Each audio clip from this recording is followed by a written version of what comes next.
The galaxy had always been full of voices, millions of signals bouncing between stars, carrying the words and warnings and whispers of 42 spacefaring civilizations that called themselves the Galactic Concord. And on most days, those voices filled every corner of known space, like a great ocean of noise that never went silent. But on this day, in this moment, there was a hole in that ocean, a pocket of nothing, a silence so complete and so sudden that it made the oldest species in the Concord stop what they were doing and listen. It had been 11 days since the Valori Armada went quiet. 1,200 warships, crewed by 300,000 of the most disciplined soldiers the galaxy had ever produced, had entered the shroud expanse on what should have been a simple patrol, and then they were gone. Not destroyed as far as anyone could tell, not attacked, not fleeing, just gone, swallowed by the dark like a stone dropped into deep water, and the only trace they left behind was a silence that resonated across the stars.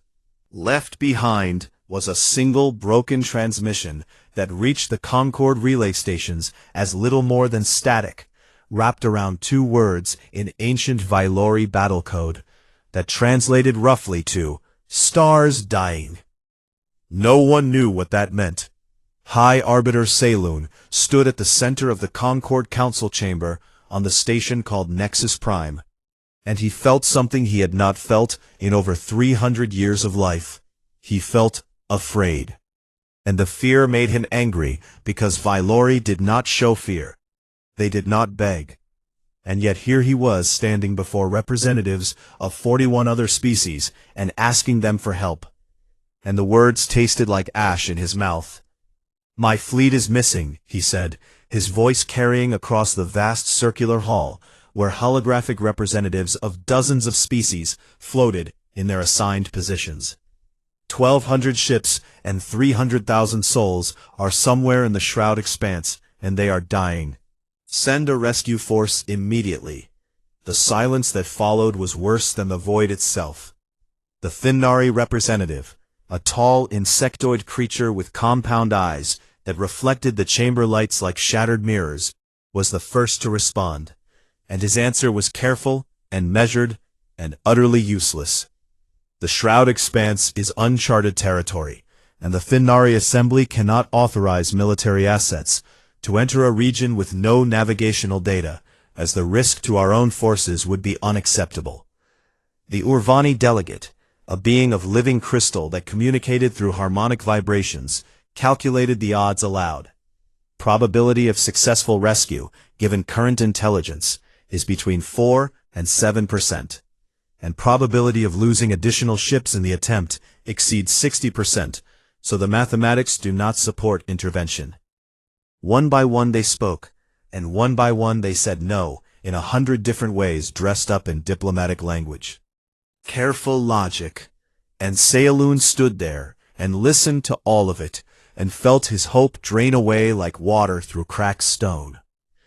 Days passed, and then weeks, and the Concord formed committees and subcommittees and advisory panels, and they debated protocols and risk assessments and jurisdictional authority, and while they talked, 300,000 Valori drifted in the dark. Humanity's representative on the Concord was a woman named Ambassador Priya Sharma, and she sat in the outermost ring of the chamber, because that was where junior species were placed, far from the center, far from importance, and she watched the proceedings with a tight jaw and clenched fists. And when she returned to her quarters after the third failed vote to authorize a rescue mission, she sent a coded message to Earth that simply read, "They are going to let them die." 17 light-years away from Nexus Prime, on the edge of the Shroud Expanse, a human deep space survey vessel called INS Perseverance was doing what it always did, mapping stars that nobody else cared about in regions that nobody else wanted, because that was the kind of work the Concord gave to humans, the dull and unglamorous work that elder species considered beneath them. Captain Alara Voss stood on the bridge of the Perseverance and stared at her sensor displays with narrowed eyes, because something was wrong with the readings, and she could not figure out what. Then her communications officer, a young man named Lieutenant Arav Patel, turned in his chair and said, "Captain, I am picking up a fragmented signal on Valori military frequencies." Voss crossed the bridge in 3 steps and leaned over Patel's console. What she saw made her blood run cold.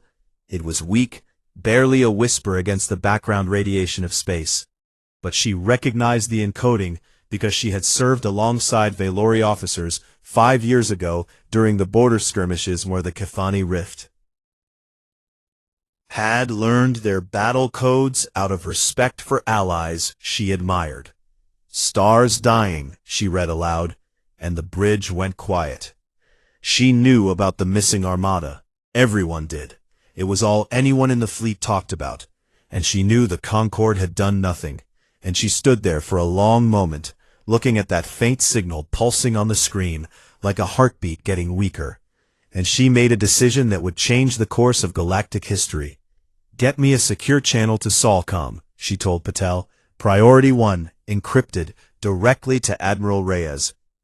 Admiral Joaquin Reyes was 63 years old, and he had spent 40 of those years serving in the human fleet. And he had watched the Concorde dismiss humanity at every turn. Too young, too aggressive, too emotional, too primitive. And he had swallowed that bitterness year after year, because the alternative was isolation. But when Voss's transmission reached his desk at Sol Command on Luna, hesitate. Not even for a second. "How far into the shroud?" he asked. "Unknown, sir," Voss replied, her voice steady, despite the static that crackled across 17 light-years. "But the signal is coming from deep inside, and it is getting weaker every hour." Reyes leaned back in his chair and looked at the wall of his office, where a framed photograph showed the crew of the first human starship to leave the solar system. A crew of brave and stubborn people who had gone into the unknown because someone out there might need to be found. "I am sending you everything I can spare," he said. 12 ships. It is not much, but it is what we have. And Captain, you are not to wait for Concorde authorization, because by the time those bureaucrats finish their debates, there will be nothing left to save." "Understood, sir." "And Alara," he added, using her first name for the first time in their professional relationship. "Bring them home. All of them. Ships." That was what humanity could offer against the vast indifference of a galaxy that had already written off 300,000 lives as an acceptable loss. 12 small vessels, crewed by men and women who had no idea what waited for them in the shroud, but who answered the call anyway, because that was what humans did. That was what they had always done. From the fishing boats at Dunkirk to the firefighters running up the stairs when everyone else ran down. Captain Voss ordered the Perseverance to set course for the heart of the shroud expanse, and as the ship turned toward that wall of darkness where the stars should have been, but were not, she felt a chill crawl up her spine. Because the darkness ahead was not the normal darkness of space. It was deeper and emptier and wrong in a way she could not explain. As if someone had taken a piece of the universe and simply erased it. "All hands," she said over the ship-wide channel, her voice calm and clear. "This is the Captain. We are heading into the shroud expanse to find the Valori Armada. And I will not lie to you. I do not know what is in there. But I know that 300,000 people are counting on someone to come for them. And we are going to be that someone." The Perseverance crossed the threshold into the shroud, and one by one, her sensors began to die. Navigation went first, then long-range communications, then the external cameras, until the only thing left was the faint hum of the engines and the sound of human hearts beating in the dark. And ahead of them, where the stars should have been, there was nothing at all. The darkness inside the shroud expanse was not like any darkness Captain Alara Voss had ever known, because normal darkness was simply the absence of light, and a person could shine a lamp and push it back. But this darkness pushed back. It pressed against the hull of the Perseverance like a living thing, and it ate everything the ship tried to send into it. Radar pulses, laser beams, communication signals, all of it swallowed and gone. They had been inside the shroud for 3 days when the first systems began to fail. It started small, a flicker in the overhead lights, a brief stutter in the artificial gravity, and Chief Engineer Marco Delgado reported from the engine room with a voice that was calm but carried an edge of worry. "Captain, we are losing power, and I do not mean we have a leak or a malfunction. I mean something out there is pulling energy out of our reactor, like drinking through a straw." Voss ordered all non-essential systems shut down immediately, and the Perseverance went dark, except for the bridge, the engines, and life support. And the crew moved through the corridors with flashlights, and spoke in low voices, as if the darkness might hear them. The 12 ships of the human task force stayed close together, their running lights the only points of brightness in a void that seemed to stretch forever in every direction.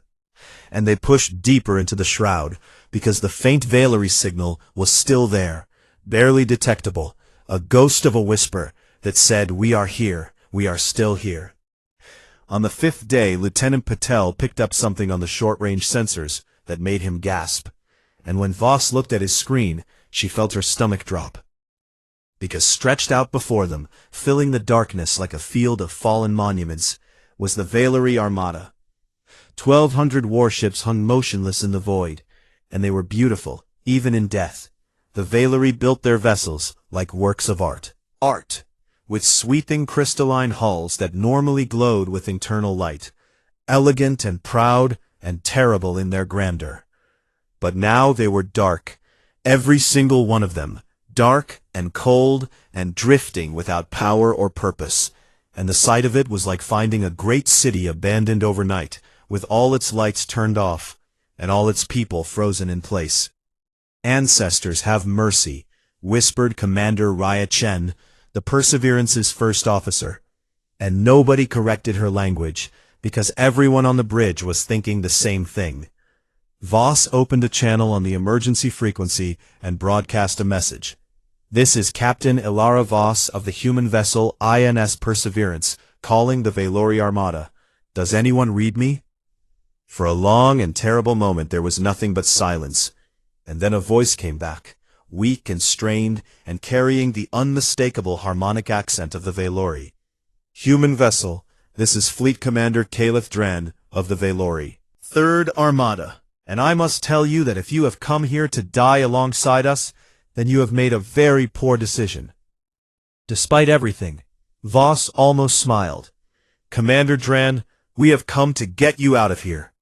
There was a pause, and when Dran spoke again his voice was different, harder, as if pride and desperation were fighting a war inside his chest. "Captain, I appreciate the gesture, but you do not understand what has happened here. Our power cores failed within hours of entering this region. Every system on every ship is dead. We are running on emergency chemical reserves that will keep the air breathable for approximately 6 more days, after which 300,000 Valerie will suffocate in the dark, and your 12 ships cannot change that." "With respect, Commander," Voss replied, "you do not know what my 12 ships can do." She ordered the task force to spread out and begin assessing the situation, and what the human crews found was both heartbreaking and illuminating. The Valerie ships were technological masterpieces, powered by crystalline energy cores that were among the most advanced power sources in the galaxy, elegant and efficient, and capable of generating enormous amounts of energy from tiny amounts of fuel. And that was exactly the problem. The entropic radiation that filled the shroud, whatever it was, targeted energy density, and the more sophisticated and concentrated a power source was, the faster it drained, which meant the Valorie's beautiful crystalline cores had been the first things to die, sucked dry in a matter of hours, like a flame snuffed by a sudden wind. But human reactors were different. Human fusion reactors were big and loud and crude by galactic standards, ugly machines that other species mocked at engineering conferences, built with redundant systems and mechanical backups and thick radiation shielding, because humans had never quite trusted the elegant solutions that other species preferred. And because of that crude design, because of all that redundancy and inefficiency, human reactors degraded in the entropic field at a fraction of the rate. Our reactors are too stupid to die fast, Delgado explained to Voss with a grim laugh. The field is still draining us, but it is like trying to drain an ocean with a cup instead of a straw.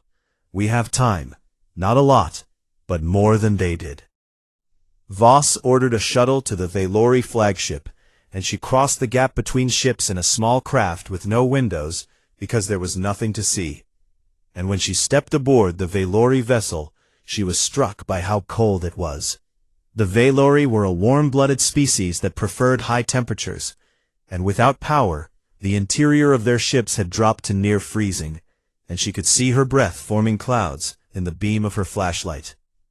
Commander Dran met her in what had been the command center of the flagship, and even in the dark, even wrapped in emergency thermal blankets, he was an imposing figure, tall and lean, with silver-blue skin and eyes that glowed faintly with bioluminescence, a trait of his species that was the only light source left on the entire ship.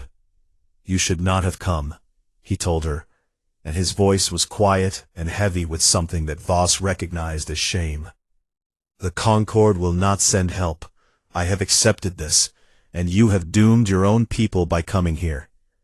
"The Concord did not send us," Voss said. "We came on our own." Dran stared at her with those glowing eyes, and she could see him trying to understand, because in Valori culture no one acted without authorization. No one risked their lives without orders from above, and the idea that these humans had simply chosen to come was something he could not easily process. "Why?" he asked, and it was a single word, but it carried the weight of centuries of misunderstanding between their species. "Needed help," Voss said. "That is enough."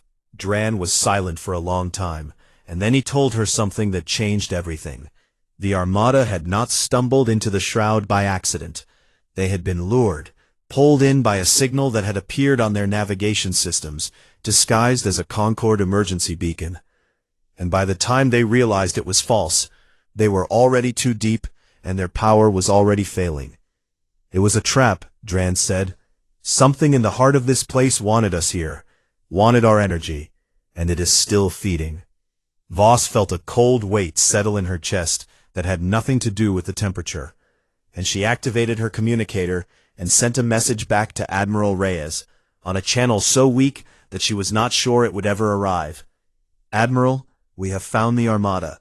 300,000 alive but fading fast. 6 days of air remaining. Our ships are holding but degrading. And sir, this was not an accident. Here with us. And it is hungry." Back at the Concord, the elder species received the news and did what they always did. They talked and calculated and debated. And when the Orvani delegates suggested that the Concord begin drafting memorial resolutions to honor the lost Valori Armada, Ambassador Sharma stood up in the outer ring where no one important ever spoke and said in a voice that silenced the chamber, "They are not dead yet, and as long as my people are out there fighting for them, they will not be." The chamber stared at her, this small human from an unimportant world, and then they went back to their debates, because that was easier than believing. In the shroud, Voss returned to the Perseverance, and gathered her officers around the central table. And she looked at each of them, Delgado with grease on his hands, Chen with dark circles under her eyes, Patel with his fingers still twitching from hours at the sensor console. "Set everything in motion. We are not leaving them here. Not one ship, not one soul. So I need every idea you have, no matter how crazy, no matter how impossible, because we have 6 days to save 300,000 people, and the only help coming is us." And in the silence that followed, the humans began to plan. The first thing Chief Engineer Marco Delgado did was take apart the recreation room on the Perseverance, and when Lieutenant Patel asked him why, Delgado held up a metal panel and said, "Because this panel is made of titanium alloy, and I can turn it into a mounting bracket for a chemical fuel cell. and right now, a mounting bracket is more useful than a ping-pong table. That was the moment the humans stopped being rescuers and started being something the galaxy had never seen before. A species that could tear itself apart and rebuild something useful from the wreckage. Across all 12 human ships, the crews went to work with a kind of furious energy that bordered on madness, and they stripped everything that was not essential to keeping their vessels alive. Furniture was pulled from bolts and melted down. Backup computer cores were cracked open for their copper wiring. Secondary hull plates were cut free with plasma torches and shaped into structural supports. Recreation modules and storage bays and officer quarters were gutted until the human ships looked like skeletons, bare metal frames with engines and life support and nothing else. Delgado led teams of engineers in EVA suits across the gap between ships, and they carried bundles of parts and tools and rolls of wire, and they landed on the hulls of Valori warships and began doing something that made the Valori engineers who watched through frozen viewports stare in disbelief. They were welding crude chemical fuel cells directly onto the elegant crystalline hulls, bolting together life support rigs made from cannibalized human ship parts, running thick rubber hoses between tanks of compressed oxygen that they had mixed using nothing more than water electrolysis and battery power. It was ugly, it was desperate, and it was brilliant. A Valori engineer named Specialist Thale watched from inside his darkened ship as a team of humans in battered EVA suits hammered a sheet of repurposed hull plating into place over a cracked viewport, sealing it with a chemical adhesive that they had apparently cooked up in a food preparation unit. And he turned to his commanding officer and said, "This is barbaric craftsmanship." The human team leader, a woman named Sergeant Rosa Gutierrez, heard the comment through her suit radio and grinned. "Barbaric craftsmanship that is going to keep you breathing for another 48 hours, so you are welcome." Thale had no response to that. The plan that Captain Voss had devised was simple in concept and nightmarish in execution. The human ships would serve as tugs, physically towing clusters of Valori vessels out of the shroud using reinforced tether cables and raw engine power, dragging them through the entropic field one painful kilometer at a time until they reached open space, where the Valori systems could reboot. Each human ship would tow between 80 and 100 Valori vessels at a time, which meant the engines would be running at maximum output for days on end, which meant hull temperatures would spike and reactors would overheat, and structural frames would groan under stresses they were never designed to handle. And everyone knew it, and nobody suggested an alternative because there was no alternative. Commander Rhea Chen coordinated the towing operations from the bridge of the Perseverance, and she was a woman who ran on coffee and stubbornness in roughly equal measure. And she worked for 36 hours straight before Voss physically ordered her to sleep for 4 hours, after which she was back at her station with another cup of coffee and a set of calculations that she had apparently worked out in her dreams. The first towing run began on the second day, and it was agony. The frigate INS Harker took point, its engines screaming as it dragged 93 Valori warships on cables that vibrated like guitar strings under the strain, shuddered and groaned. And Delgado's engineering counterpart on the Harker reported that the hull temperature was climbing past safe limits, and that micro-fractures were appearing along the port structural beam. And the captain of the Harker, a stocky man named Commander David Osei, looked at those readings and said noted, and kept going. Across the flotilla, human crews worked in shifts that were measured in hours before they collapsed from exhaustion, and then they slept on the bare metal floors of their gutted ships because their bunks had been turned into oxygen storage racks. And then they woke up and went back to work. And something began to change between the two species. The Valori were proud, ancient, and dignified, and being rescued by the youngest and most primitive species in the Concord was a humiliation that cut deep into their cultural identity. They were the warriors, they were the protectors, they had guarded the borders of civilized space for 10,000 years, And now they sat in the cold and the dark, while aliens they had once dismissed as clever animals sacrificed everything to save them. But the humans never made them feel small. Not once did a human crew member mock or pity or condescend. They just worked, side by side with Valori who volunteered to help, and they taught them how to weld with human tools and mix chemical adhesives and splice wiring by hand. And they shared their rations without being asked. And when a Valori soldier apologized for the trouble and said you should not be wasting your food on us, a human marine named Corporal James Achebe looked at him with genuine confusion and said, "What are you talking about? We are not wasting anything. You are hungry, and we have food. What else would we do with it?" Commander Calith Dran watched all of this from the bridge of his dead flagship, and it troubled him deeply because he had spent his entire career in the Concord framework. Species acted according to calculated interest, where alliances were mathematics, and aid was always conditional, and he could not find the equation that explained what the humans were doing. On the third day, he asked Captain Voss directly, and he asked it in the quiet voice of a man whose worldview was cracking. "Why are your people doing this? And I do not mean the political answer or the diplomatic answer. I mean the real answer, because your ships are breaking apart, and your people are exhausting themselves, and some of them may die here, and we have never done anything to earn this kind of sacrifice from you." Voss was quiet for a moment, and then she said, "Do you know what Dunkirk was?" Dran did not. "It was a battle on our homeworld a very long time ago," Voss said. "An army was trapped on a beach, and the ocean was behind them, and the enemy was in front of them, and they were going to die. And then ordinary people, fishermen and shopkeepers and teachers, sailed their little boats across dangerous water to bring those soldiers home, not because anyone ordered them to, not because they would be rewarded, but because those soldiers needed help, and the little boats were all there was." She looked at Dran with steady eyes. "That is who we are, Commander. We are the little boats. We have always been the little boats." On the fourth day, everything got worse. The entropic field that filled the shroud suddenly intensified, as if something deep in the void had become aware of their efforts and was pushing back. And the power drain on the human ships accelerated sharply.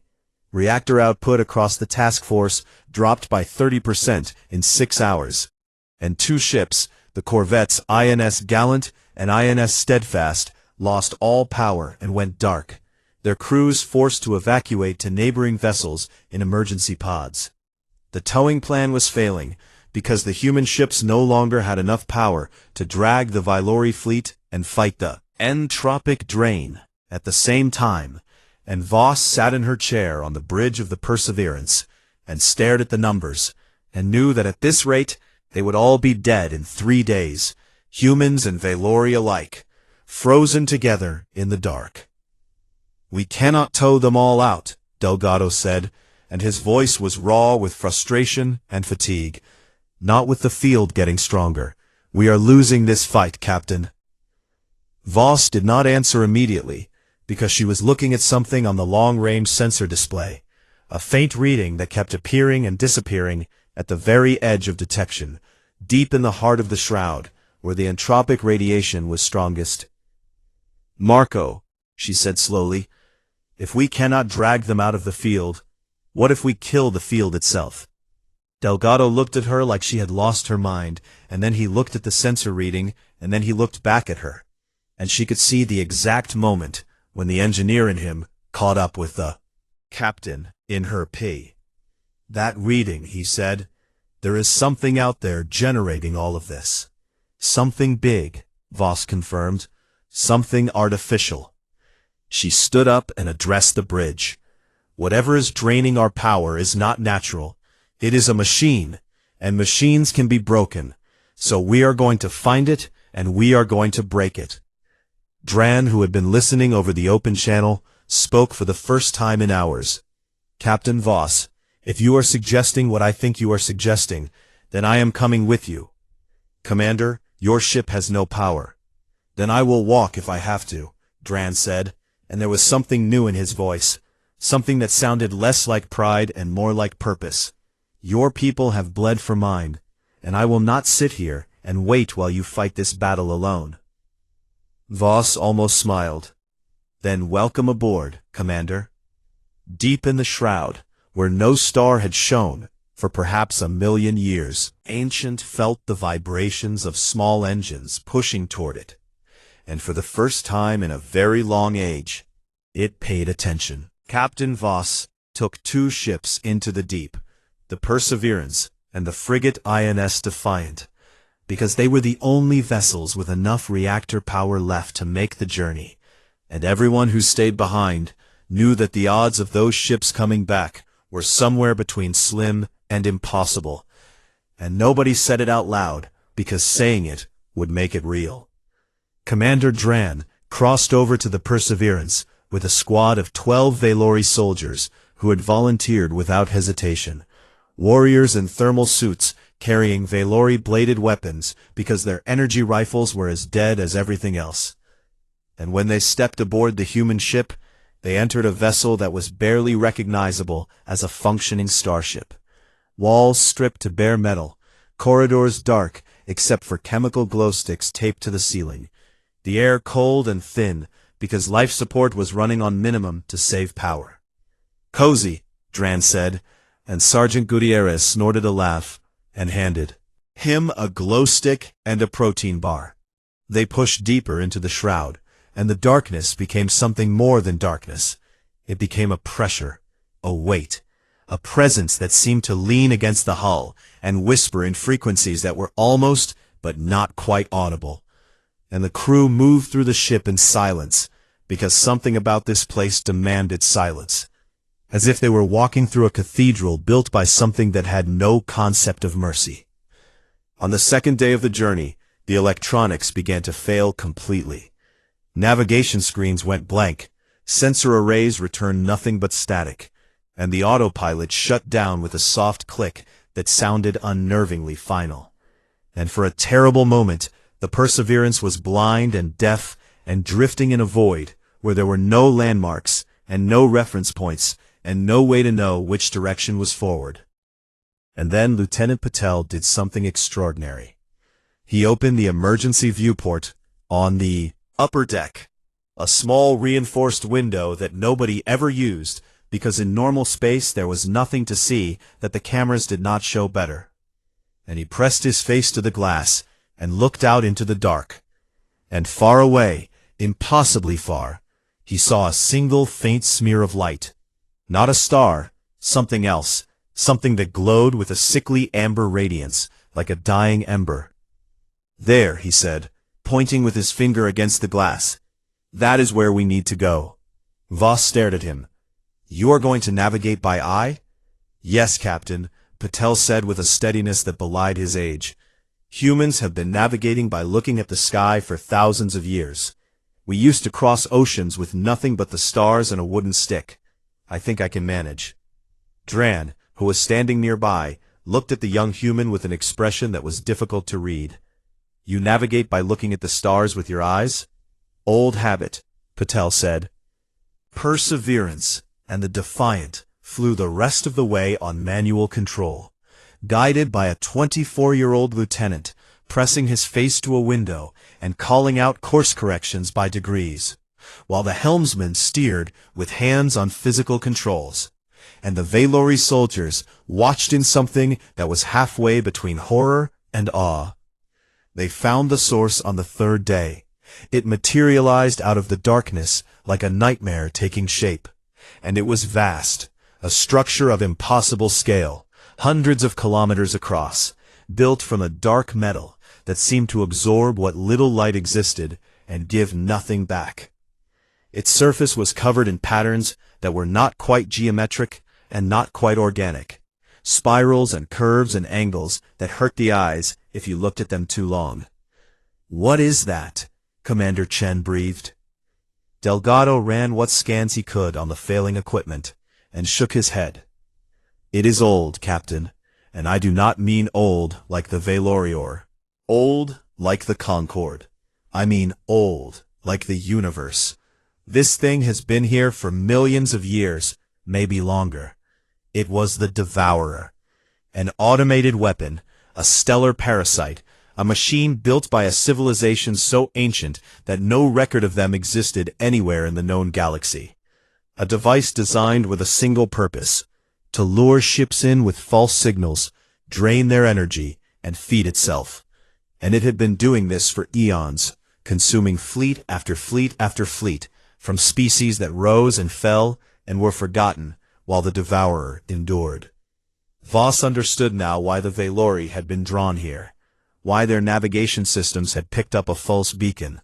The Devourer was a trap, the oldest and most patient trap in the universe, and the Valori Armada was just the latest meal. "We need to get inside," she said. "Find whatever is generating the entropic field and shut it down." The Devourer had other ideas.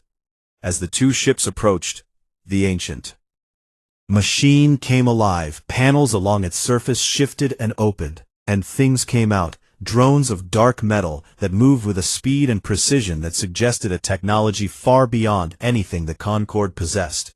And they swarmed toward the ships in formations that were mathematically perfect and utterly lethal. The Defiant moved to intercept, putting itself between the drones and the Perseverance, and its crew fought with everything they had, point defense guns firing on manual targeting because the automated systems were dead, human gunners tracking drones with their eyes and pulling triggers with their fingers, a method of warfare that the galaxy would have considered impossibly primitive, but that worked, because human reflexes and human stubbornness are not things that an entropic field can drain. The Defiant bought the Perseverance time, and it paid for that time with its life. The drones overwhelmed it. They latched onto the hull and began pulling it apart, piece by piece, and the last transmission from the Defiant's captain, Commander Sarah Lim, was calm and clear and devastating. "Perseverance, we are done here, but we bought you your window. Now get in there and kill this thing. Lim out."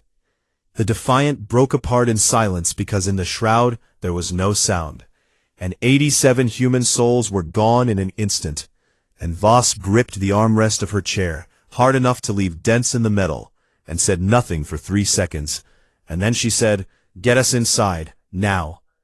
The Perseverance dove through an opening in the Devourer's surface and entered a space that defied comprehension, a vast interior hollow lit by the amber glow of captured energy.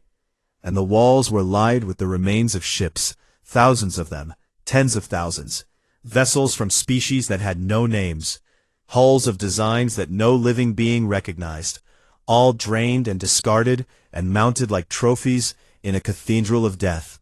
Whispered, and his bioluminescent eyes were wide. "How many has this thing consumed?" "Too many," Voss said. "We end it here." The Perseverance set down on an interior platform, and the boarding team assembled, 20 humans and 12 Valori, armed with chemical propellant firearms and bladed weapons and flashlights, and nothing else, and they went into the machine on foot.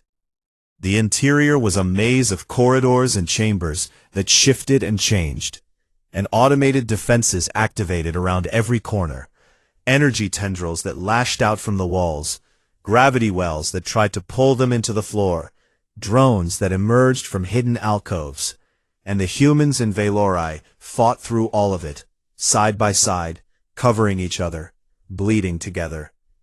Corporal Achebe took a drone strike to the shoulder and kept firing with his other arm, while a Valori soldier named Cable dragged him to cover. And Sergeant Gutierrez jammed her combat knife into a wall panel to short-circuit a gravity trap, while Dran held off 3 drones, with nothing but a Valori warblade and a fury that was almost beautiful to watch. They reached the core. It was a sphere of pulsing amber light, a condensed mass of stolen stellar energy, and it hung in the center of a chamber so large that the ceiling was lost in shadow, and it thrummed with a deep vibration that they could feel in their bones. And Voss looked at it, and knew that no weapon they carried could scratch it, no explosive they had could crack it, and there was no terminal to hack, and no switch to flip, because this was not a computer. It was a force of nature, wrapped in ancient metal. "We overload the reactor," Delgado said, and everyone looked at him. "We set the Perseverance's fusion reactor to critical overload and detonate it right here in this chamber, and the blast will tear the core apart." "That is a suicide mission," Chen said. "No, it is not," Delgado said, and he reached into his toolkit and pulled out a handful of gears and springs and a wind-up mechanism that he had salvaged from an antique clock in the captain's quarters. "Because I can build a timer, a mechanical timer. No electronics, no circuits, nothing for the field to drain, just gears and a spring and a striker pin. Pure clockwork. And we set it, and we run." Dran stepped forward. "How long?" 20 minutes if I build it right," Delgado said. "That is not enough time for everyone to reach the shuttles and clear the structure," Dran said, and his voice was very quiet. "Someone will need to stay and ensure the device activates." The silence in the chamber was absolute. Voss opened her mouth to volunteer, but Dran raised his hand. "No, Captain. This is mine to do." "Commander." "Your people came into the dark for mine," Dran said, and his glowing eyes met hers with a certainty that she could not argue against. "Your people bled for mine and died for mine. Everything they had without being asked. And I have watched your crew, and I have learned something that I wish I had understood a long time ago. That courage is not the absence of fear. It is the choice to act for others despite it. And you taught my people that. So let me prove that we learned the lesson." Voss felt something burning behind her eyes, and she blinked hard and gripped Dran's hand in a clasp that crossed the boundary between two species and two cultures and became something universal. "It has been an honor, Commander." "The honor, Captain, was entirely mine." Delgado built the timer in 11 minutes with steady hands and a calm focus that would later become the stuff of legend. And he placed it against the reactor coupling and armed it, and looked at Dran and said, "When this spring unwinds fully, the striker pin will hit the detonator. Do not touch anything. Just make sure nothing else does either." The boarding team retreated at a run, fighting through the last of the automated defenses, and they piled into the emergency shuttles. Crude chemical rocket pods that had no guidance systems and no computers, just a thruster and a fuel tank and a prayer. And they launched into the dark. Behind them, alone in the heart of the Devourer, Commander Caliph Dran sat beside the ticking mechanism and listened to the gears turn. And he thought about the humans and their little boats, and he smiled.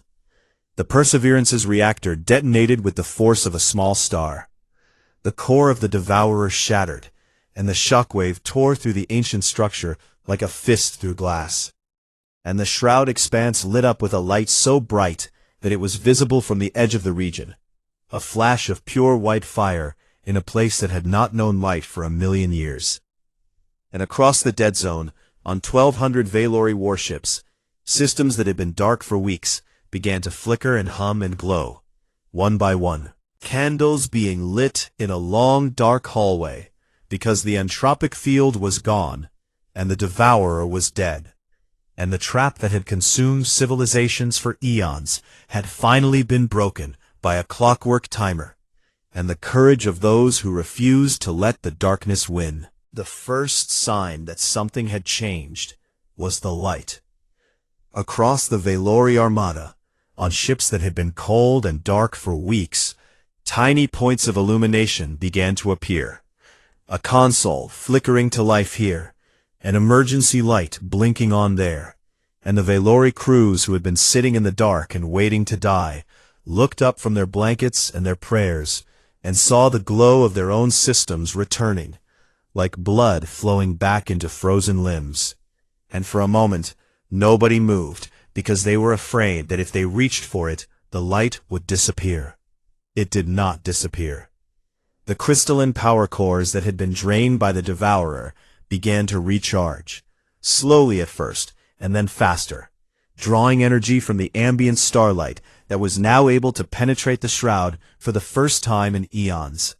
And one by one the great warships of the Valori Third Armada shuddered and hummed and came alive, and 300,000 Valori, who had been 6 days from death, felt warm air flow through the ventilation systems, and heard the deep harmonic thrum of engines spinning up, and the sound of it was like a heartbeat returning. On the Valori flagship, Specialist Thale, the same engineer who had called the human repairs barbaric craftsmanship, ran diagnostics on the jerry-rigged life support system that the humans had welded to his ship's hull. And he discovered something remarkable.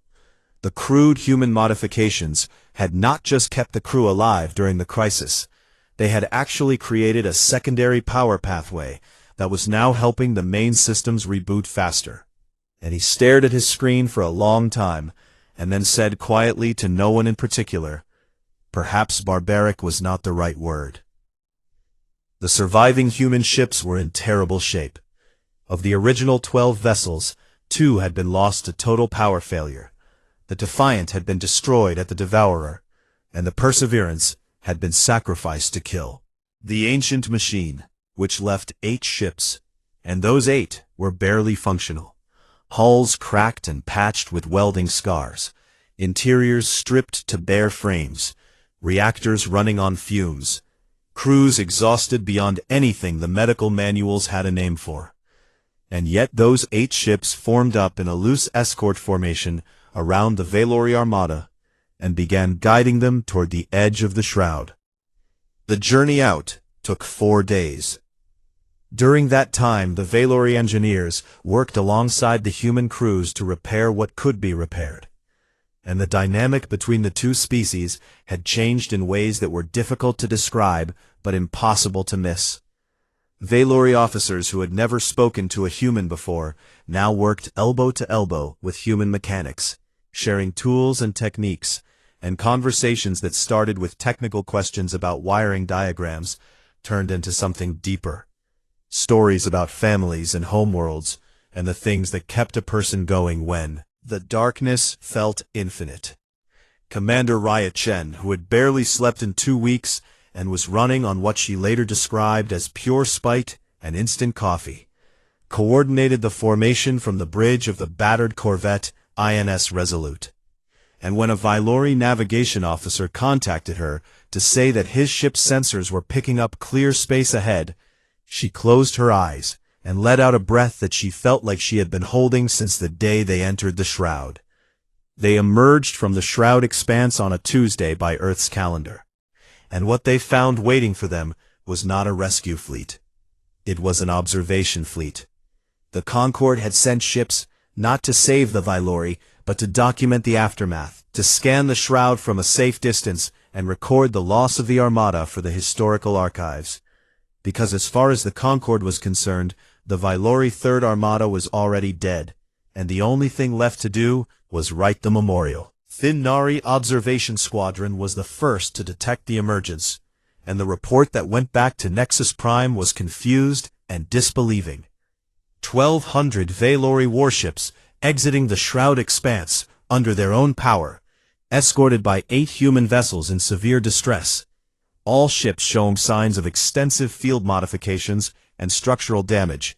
And please confirm this is not a sensor malfunction, because what we are seeing should not be possible. It was not a malfunction. High Arbiter Seolun received the report in his chambers on Nexus Prime, and he read it 3 times, because the first 2 times the words did not make sense. And then he sat down heavily in his chair, and placed his hand over his eyes, and did something that no Concorde diplomat had ever witnessed a Valori do in 300 years of galactic politics. He wept, and the sound of it was soft and broken and carried the weight of a man who had been preparing himself to grieve 300,000 of his people, and had instead been given them back by the most unlikely saviors in the galaxy. The full report arrived over the following days, compiled from the logs of every surviving ship, and it told a story that spread across the Concorde like fire. The story of 12 human ships that went into the dark without permission and without backup. Of crews that stripped their own vessels to the bones to keep strangers alive. of engineers who built life support systems out of ping-pong tables and cafeteria trays, of a young lieutenant who navigated by pressing his face to a window, of a clockwork timer built from the gears of an antique clock, and of a Valori commander who stayed behind to make sure it worked because the humans had taught him what courage looked like. And the story of 87 human souls on the Defiant who gave their lives without hesitation so that others could reach the heart of the Devourer.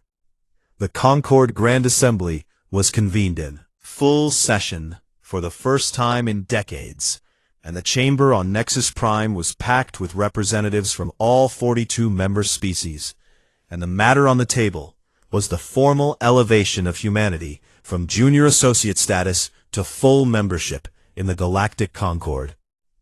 The Thinari delegate spoke first, and his argument was procedural. Humanity had violated Concord protocols by acting without authorization. They had entered restricted space without a mandate, and their actions, however well-intentioned, set a dangerous precedent for unilateral military operations. The Uvani delegate ran the numbers. The probability of the rescue succeeding had been calculated at 4 to 7%, and they noted that the outcome did not retroactively justify the risk. Others spoke as well, careful voices making careful arguments about rules and procedures, and the proper way things should be done. And Ambassador Sharma sat in the outer ring and listened, and said nothing. Because she knew that someone else would speak for humanity better than she ever could. High Arbiter Saloon rose from his seat at the center of the chamber, and the hall went silent, because the Valori were the eldest voice in the Concord, and when they spoke, everyone listened. He was quiet for a long time, and when he finally spoke his voice was steady, but it carried a current of emotion that made the translator system struggle. For 11 days my people called for help, he said. 11 days of silence and cold, and the knowledge that death was coming. And in those 11 days, 41 species heard our call. 41 species with fleets and resources and the power to act. And they calculated and debated and decided that the cost was too high. He paused and looked around the chamber. One species answered, not because they owed us, not because they would gain from it, not because the odds were in their favor, but because, and I am quoting their captain, directly, you needed help, and that was enough. His gaze settled on the outer ring where Sharma sat. Humans are young, and they are loud, and their technology is crude, and their lifespans are short, and their emotions are overwhelming, and all of these things are true, and none of these things mattered in the dark, because in the dark, the only thing that mattered was that they came. He straightened to his full height. If that is what it means to be primitive, then I envy them. And if this Concord cannot recognize the worth of a species that will sacrifice everything for strangers, then this Concord does not deserve to call itself civilized. The vote was called, and it was unanimous. Every species, including the Thinari and the Urvani, voted to grant humanity full and equal membership in the Galactic Concord. And when the result was announced, Ambassador Sharma finally allowed herself to cry, quietly, in the outer ring that would no longer be the outer ring. 6 months later, on Earth, in a quiet hall at Sol Command Headquarters on Luna, a memorial wall was dedicated to the lost. The names were carved in stone because humans still believed that some things should be permanent. 87 names from the crew of the INS Defiant, and one name that was not human, Commander Kaleth Dran of the Vylori 3rd Armada, listed among the human-honored dead because he had earned it. Admiral Alara Voss, newly promoted and still uncomfortable with the title, stood before the wall in her dress uniform and placed a Vylori crystal at its base, a gift from High Arbiter Siloon, and the crystal glowed with a soft blue light that the Vylori said represented eternal gratitude, and beside it she placed a small model of a fishing boat, because some symbols do not need to be explained. She did not give a speech, because she had never been good at speeches, But she stood there for a long time, and looked at the names, and remembered. The dark. Across the galaxy, in ports and stations and homeworlds, belonging to dozens of species, the story was told and retold, and it changed in the telling, the way stories always do, growing larger and grander with each version. But the core of it remained the same, that in the darkest place in the universe, when hope was gone and help was not coming, a handful of humans flew into the void with nothing but stubbornness and compassion, and the bone-deep refusal to leave anyone behind. The Veilori sang songs about it, long haunting melodies in their harmonic language that other species could not quite reproduce, but could feel in their chests. The Thinari wrote analytical papers about the statistical improbability of the rescue, and quietly added human first aid techniques to their emergency training manuals. The Orvani recalculated their risk models and added a new variable that they had never accounted for before, which they labeled in their crystalline mathematical notation with a symbol that translated roughly to irrational persistence. And in the deep places of the galaxy, in the ports where traders and travelers gathered, a new saying spread from species to species in 100 different languages, a saying that became less of a proverb and more of a prayer, spoken by anyone who had ever been lost or afraid or alone in the dark. If you are lost, pray the humans find you first.